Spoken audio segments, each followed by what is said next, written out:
Will you bite the hand that feeds you? Ngayong umabot na kay PBBM ang flood control scandal, kaliwat kanan ng hamon na imbestigahan daw siya ng ombudsman.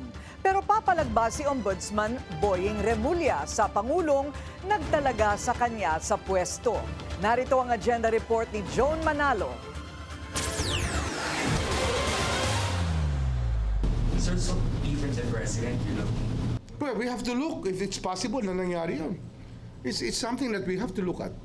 Ito ang naging tugon ni Ombudsman Jesus Crispin Remulla nang tinanong siya kung sisilipin din ba ng kanyang tanggapan si Pangulong Bongbong Marcos. Kasama kasi ang Pangulo sa mga pinangalanan ni dating Ako Bicol Party List Representative Zaldico sa mga serya ng video na inilabas nito noong nakaraang linggo.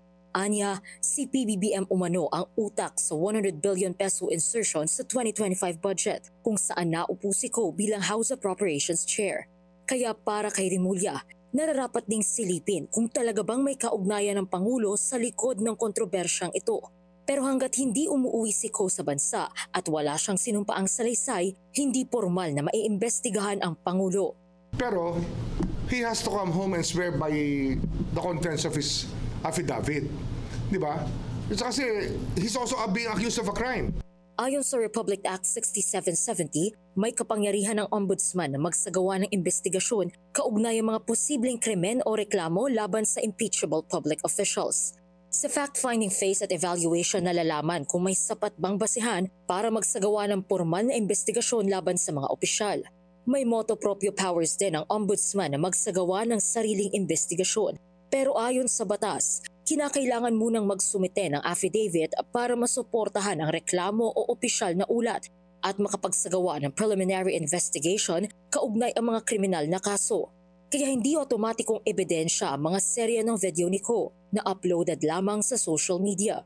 Ayon din sa Article 11, Section 13 ng Saligang Batas, maaaring imbestigahan ng ombudsman ang kahit na sinong public official. Pero dahil immune from suit ang presidente, hindi maaaring magsampa ng kaso ang ombudsman laban sa kanya hanggang sa matapos ang termino nito o di kaya ay matanggal sa pwesto.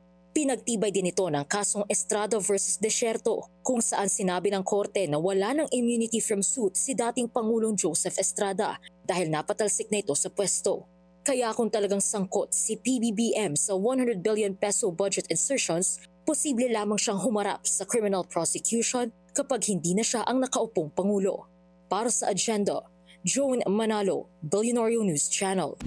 Manatiling nakatutok sa Bilyonaryo News Channel. Sumubaybay sa aming social media accounts at mag-subscribe sa aming YouTube channel para sa mga bago at eksklusibong balita.